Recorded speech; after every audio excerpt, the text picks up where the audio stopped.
आज संख्या कुछ ज्यादा लग रहा है, क्या बात है? कम है सर, हाँ? कम ही है नॉर्मल। क्या बाहर?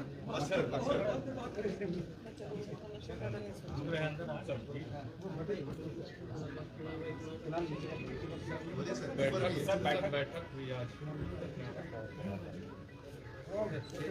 जानकारी देने के लिए ही हम लोग यहाँ आप लोगों के समक्ष आए। किसी का कुछ बज रहा है? आपका कुछ फोन बज रहा है, देखिए। बंद करो फोन यार, फोन बंद करो। किसका बज रहा है? गाना भी सुना रहे हो तुम लोग। ऐसा है पत्रकार मित्रों, काफी आप लोग कुछ दिनों से सक्रिय हैं, विभिन्न मुद्दों को लेकर, और सरकार भी कई मुद्दों को लेकर चिंतित है और समस्याओं का समाधान करने की भी इच्छा रखती है।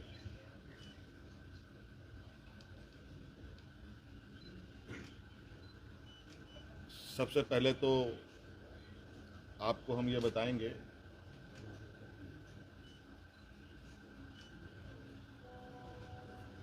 कि अभी वर्तमान में जो हमारे नौजवान छात्र छात्राएं अपनी मांगों को लेकर आंदोलनरत हैं और जो उनकी कुछ मांगे रही हैं, समय समय पर आपको ये बात पता चला होगा कि कुछ वार्ताएं भी हुई। वार्ता में क्या बातें मानी गई, क्या बातें नहीं सुलझ पाई, और वो सभी चीज़ें हमारे समक्ष आ रही थी और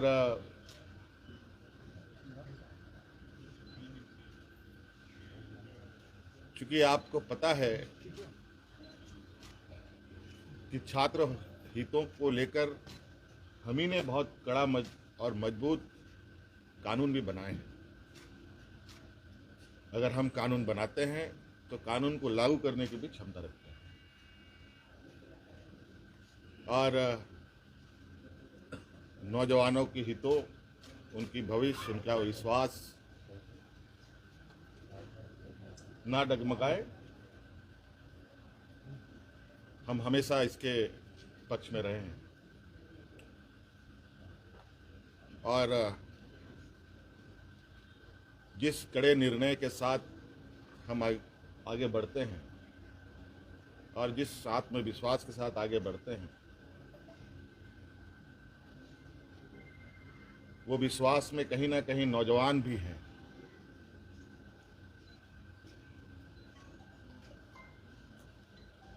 और आपको पता है कि झारखंड में जेपीएससी जेएसएससी के द्वारा नौजवानों की नियुक्ति होती है और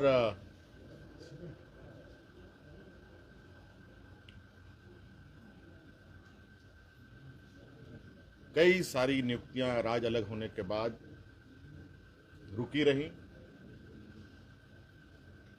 फिर कुछ बढ़ी, फिर रुकी, कई सवालें भी आई, कई जांच एजेंसियां भी इसमें शामिल हुई, और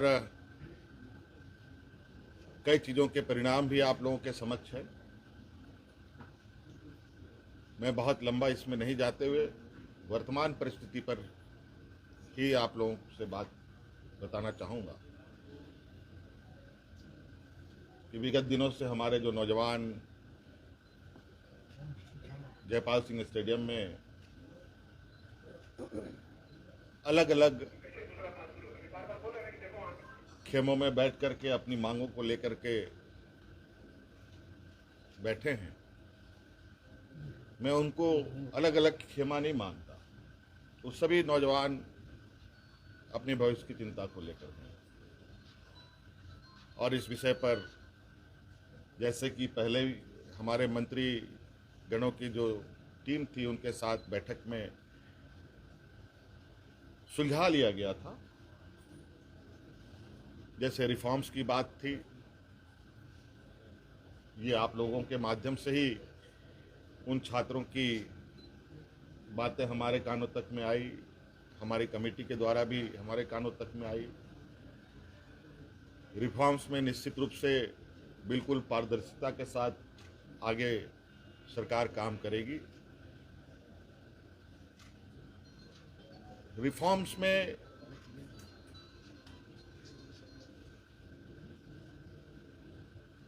जहां तक मेरा मानना है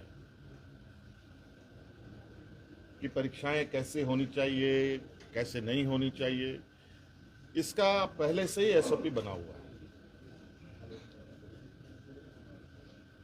और कहीं ना कहीं अगर वो एसओपी का पालन होता तो ये गड़बड़ियां नहीं होती।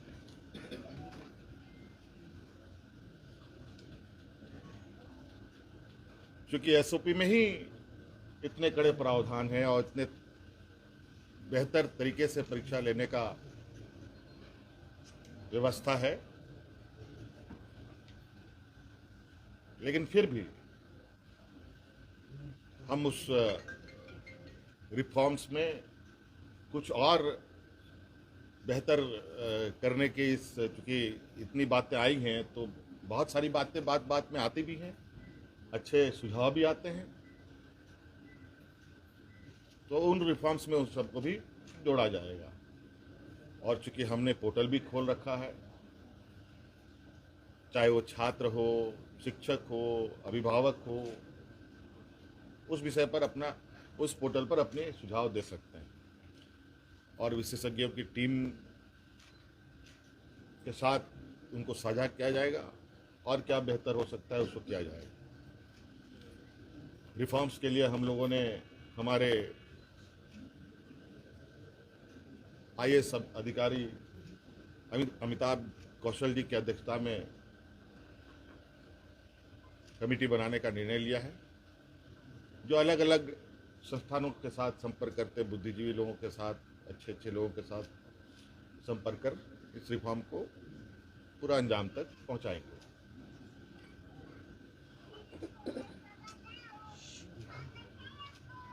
दूसरी बात,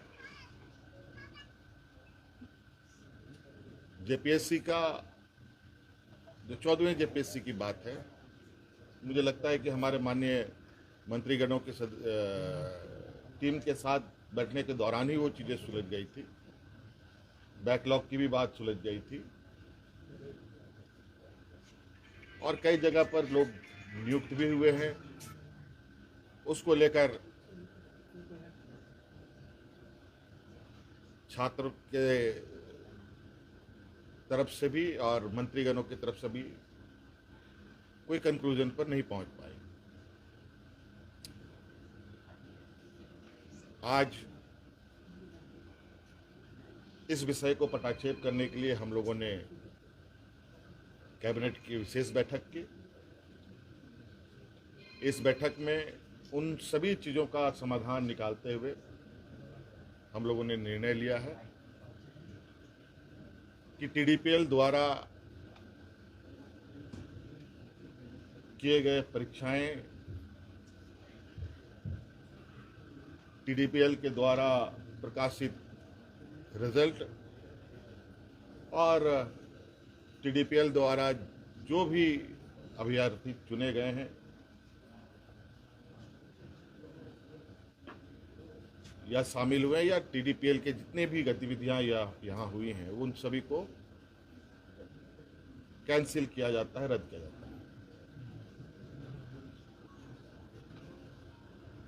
और नौजवानों में सबसे बड़ा जो मुझे लगता है कि मुख्य मांग उनका सबसे प्रमुख मुख्य मांग रहा है जेपीएससी सीजीएल के संदर्भ में, क्योंकि हमने उसमें भी एक हमारे मंत्रीगणों ने आश्वस्त किया था, इस विषय की जांच चल रही है। इसके लिए हम लोग रिटायर्ड जज की अध्यक्षता में संपूर्ण जांच कराएंगे। क्योंकि कभी कभी ऐसा लगता है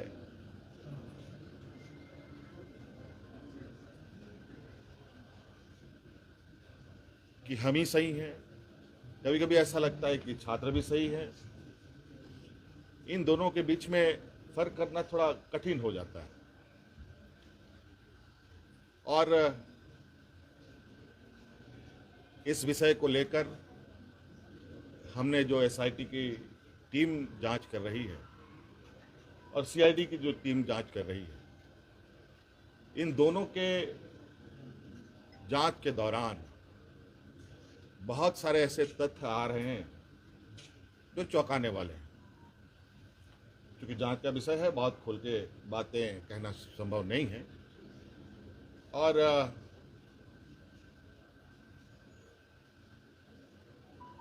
कुछ लोग जो सीजीएल में नियुक्त हुए हैं, वो लोग जेपीएससी के धांधली के आरोप में गिरफ्तार हो रहे हैं।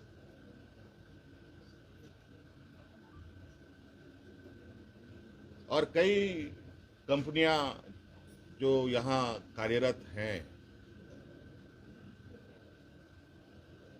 अलग अलग समय में भी कार्यरत रहे हैं, इन सब का एक बहुत बड़ा नेटवर्क का घालमेल प्रतीत होता है। जांच के दायरे में तो हम पूरे 2014 से लेकर अब तक की हुई इसके परीक्षाओं की जांच में है। हमने विभाग को कहा है, सीआईडी को कहा है,